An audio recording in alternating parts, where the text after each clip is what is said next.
میرے نبی پاک نے فرمایا 3 کام کرو تمہیں فائدہ ہوگا. حضرت عبد الرحمن ابن عوف فرماتے ہیں میں نے اس کا تجربہ کیا اس حدیث کا, اور آپ فرمایا کرتے تھے مجھے اللہ کی عزت کی قسم جو میرے نبی نے کہا حق اور سچی کہا ہے, حق اور سچ کا. حضور سید عالم صلی اللہ علیہ وسلم نے فرمایا صدقہ دینے سے مال کم نہیں ہوتا. صدقہ دینے سے مال جی کیا کرنے سے, یہ وعدہ ہے نبی پاک کا. صدقہ دینے سے پیسے, اچھا بتائے نا جی مجھے 1000 میں سے 500 دے دیا تو باقی کتنے رہ گئے؟ تو حضور فرما رہے ہیں کم نہیں ہوتے. 1000 دے دیا تو باقی کتنا بچا؟ نہیں بھائی, میرے محبوب فرماتے ہیں تو اللہ کے رستے میں 1 دے وہ تجھے 700 گنا کر کے واپس عطا فرمائے گا. نبی پاک نے فرمایا صدقہ دینے سے مال کم نہیں ہوتا, اور فرمایا معذرت کرنے سے عزت میں کمی نہیں آتی. معذرت کرنے سے عزت میں کمی, اللہ اکبر, معذرت کرنے سے عزت میں کمی. اور حد کر دی میرے حبیب نے, فرمایا تو رب کی رضا کے لیے عاجزی کر, تیرے نبی کا وعدہ ہے اللہ تجھے عزت عطا فرما دے گا. تو جھک جا اللہ کی رضا, عاجزی اختیار کر, سادگی اختیار کر, سادگی عاجزی کر, تجھے اللہ. 2 باتیں اس میں ارشاد, ایک معذرت کر غلطی ہو جائے, اور دوسرا پہلے عاجزی کی بات سنے. حضرت عمر بن عبدالعزیز بادشاہ تھے, سوئے ہوئے تھے, غلام بھی پاس آرام کر رہا تھا, مہمان بھی آئے تھے. غلام کی ڈیوٹی تھی ہر وقت حضرت کے پاس رہنا. اب سوئے ہوئے, دیر ہو گئی, غلام بیچارہ تھوڑا تھوڑا اونگ آتے آتے سو گیا. حضرت چراغ روشن تھا, کچھ لکھ رہے تھے, مہمان بیٹھا تھا, خادم سو گیا. اب چراغ نہ آہستہ آہستہ گل ہو گیا, بجھ گیا. حضرت اٹھے, بوڑھے آدمی تھے, چراغ صحیح کرنے. مہمان کہنے لگے حضور میں نہ کر دوں, میں نہ کر دوں. کہنے لگے نہیں تم مہمان ہو, مہمان سے خدمت نہیں لی جاتی. تو اس نے کہا غلام کو جگائیے. فرمانے لگے ابھی تو بیچارہ سویا ہے اور نیند سے بیدار کر دوں. خود گئے, اس میں تیل دوبارہ ڈالا, بتی ٹھیک کی, جلائی, واپس آ گئے. وہ مہمان, اب بادشاہ کا مہمان بھی تو کوئی بادشاہ ہی ہوگا نا. کہنے لگا حضور آپ اپنے کام خود کرتے ہیں, کیا لفظ ہے, کیا حسن ہے, اور 2 جملوں میں کیا تاثیر ہے. آپ فرمانے لگے ہاں میں اپنے کام خود کرتا ہوں. جب میں گیا تھا تب بھی عمر بن عبدالعزیز ہی تھا, اور جب چراغ صحیح کر کے واپس آیا ہوں تو پھر بھی عمر بن عبدالعزیز ہی ہوں. میرے اندر کوئی تبدیلی آئی, میں وہی ہوں جو گیا تھا. حضرت سیدنا فاروق اعظم رضی اللہ تعالیٰ عنہ فرماتے میں بیٹھا تھا, اور ابھی 3 دن ہوئے تھے نبی پاک صلی اللہ علیہ وسلم کے وصال ظاہری کو. میں بیٹھا ہوا تھا, 2-3 بچیاں آ گئی, اور حضرت ابوبکر صدیق رضی اللہ تعالیٰ عنہ کے سامنے آ کے بیٹھ کے رونے لگی. جناب صدیق اکبر رضی اللہ تعالیٰ کا بچیوں روتی کیوں ہو؟ تو کہنے لگے آپ خلیفہ بن گئے ہیں. جب سے ہمارے ابا کا انتقال ہوا تھا ہمارا ذریعہ معاش یہ تھا کہ ہم نے بکریاں رکھی ہوئی تھی. آپ روز آتے تھے, بکریوں کا دودھ دھوتے تھے, ہم پی بھی لیتی تھی, بیچ کے گزارا بھی کر لیتی. اب آپ تو خلیفہ بن گئے, کون آیا کرے گا؟ تو حضرت ابوبکر صدیق فرمانے لگے تمہیں پتہ ہے جو خلیفہ ہوتا ہے وہ تو خادم ہوتا ہے قوم کا, میں آیا کروں گا. حضرت ابوبکر صدیق روزانہ اٹھتے عصر کے بعد اور جاتے, خلیفہ ہونے کے باوجود ان بچیوں کی بکریوں کو پکڑتے, دودھ دھوتے, ان کے گھر میں دے کے آتے.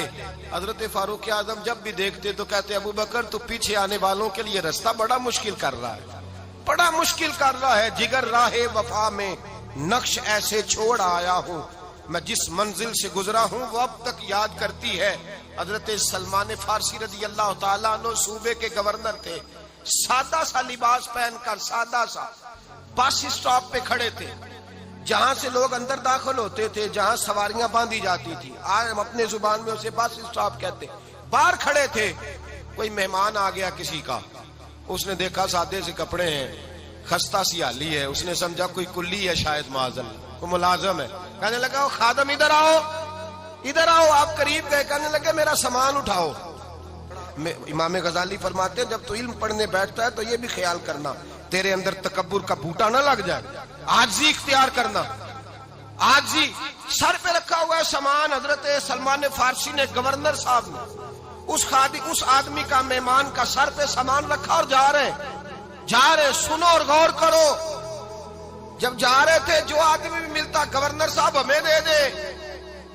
مہمان پریشان ہو گئے, کہنے لگے حضور آپ گورنر ہیں؟ فرمانے لگے نہیں, یہ تو میرا دنیا داری کا نام ہے جو ان لوگوں نے رکھا ہوا ہے، اصل میرا نام وہی ہے جو تو نے لے کے پکارا ہے، اصل نام وہی ہے۔ تو نے کہا غلام ادھر آ، آپ فرمانے لگے پہلے میں ایک یہودی کا غلام تھا، پھر رب تعالیٰ نے فضل کیا تو میں محمد عربی کا غلام ہو گیا، رسول اللہ کا غلام ہو، اور جب میں نبی پاک کا غلام ہوا ہوں تو اس سارے صوبے کا امام ہو گیا ہوں، تو اصل تو میں غلام ہی ہوا نا۔ دوسرا میرے نبی پاک صلی اللہ علیہ وسلم میں ایک تو عاجزی سے عزت ملتی ہے، تکبر سے عزت، وہ جو بندہ جھجکتا ہے نا تیرے نیڑے جانے سے، تو کہتا ہے میری بڑی عزت کرتا ہے، وہ عزت نہیں کرتا۔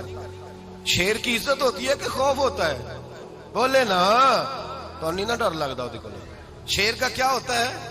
خوف، اس کی عزت نہیں ہوتی۔ تو درندہ ہے، درندوں کی بھی کبھی عزت ہوتی ہے؟ تو جو آدمی ڈنڈے کے زور پر لٹکا کے ڈنڈا اور وہ لوگوں سے عزت کرا رہا، تو بھائی یہ تیری عزت نہیں ہے، تیرا خوف ہے۔ عزت عاجزی میں ہے، انکساری میں ہے۔ اور دوسرا میرے نبی پاک صلی اللہ علیہ وسلم نے فرمایا عزت معاف کرنے میں ہے۔ عزت کس چیز میں ہے؟ بدلہ لینے میں عزت، یہ حقائق ہے۔ عزت بدلہ لینے، جس نے ایک تھپڑ کے جواب میں 2 مارے وہ باعزت نہیں، بلکہ مسند امام احمد بن حنبل پڑھی، حضرت موسیٰ علیہ السلام کوہ طور پہ کھڑے، میرے رسول پاک علیہ السلام فرماتے ہیں جناب موسیٰ علیہ السلام نے اللہ کی بارگاہ میں عرض کیا، اے اللہ ساری دنیا کہتی ہے ہم عزت والے ہیں، ہم عزت والے، من اعز عبادک یا اللہ، اے اللہ تو بتا تیرے بندوں میں عزت والا کون ہے؟ تو حضرت موسیٰ کہتے ہیں رب کریم نے فرمایا اذا قادرا غفارا، جس کے پاس بدلہ لینے کی طاقت ہو پھر بھی معاف کر دے وہ بڑی عزت والا ہوا کرتا ہے۔ جو اینٹ کے جواب میں پتھر مار سکتا ہو، جو گولی کے جواب کے اندر 15 گولیاں مار سکتا ہو، لیکن معاف کر دے وہ بڑی عزت والا ہے۔ عزت والا ہے جو معاف کرے۔ حضرت فخر جہاں دہلوی بہت بڑے درویش تھے، سلسلہ عالیہ چشتیہ کا بہت بڑا نام، اور اس صوفی کے آپ حالات پڑھیں تو رب کریم نے بڑا ہی نوازا ہوا تھا۔ دلی کی جامع مسجد کے خطیب، اور ان کی کرامت یہ تھی کہ جو آدمی آ کے سامنے کھڑا ہوتا تھا نا اسے بتانا نہیں پڑتا تھا کہ میرے دل میں کیا ہے، بتانا نہیں پڑتا تھا۔ سامنے آ کے کھڑا ہوتا تھا تو حضرت ہاتھ اٹھاتے تھے، کہتے تھے اللہ یہ بے اولاد ہے اسے اولاد عطا کر دے۔ دوسرا آ کے کھڑا ہوا، خوشی نہیں ہو رہی آپ کو؟ دوسرا آدمی کھڑا ہوا، دوسرا آدمی، اس نے آ کے کہا دعا کے لیے سامنے کھڑا ہوا تو حضرت کہنے لگے اے اللہ بیمار ہے، وہ کہتا میرے دل میں بات تھی مجھے بتانی نہیں پڑی، اتقوا فراست المومن فإنہ ینظر بنور اللہ، نبی پاک نے فرمایا مومن کی فراست قلبی سے ڈرا کرو، وہ تو اللہ کے نور سے دیکھتا ہے۔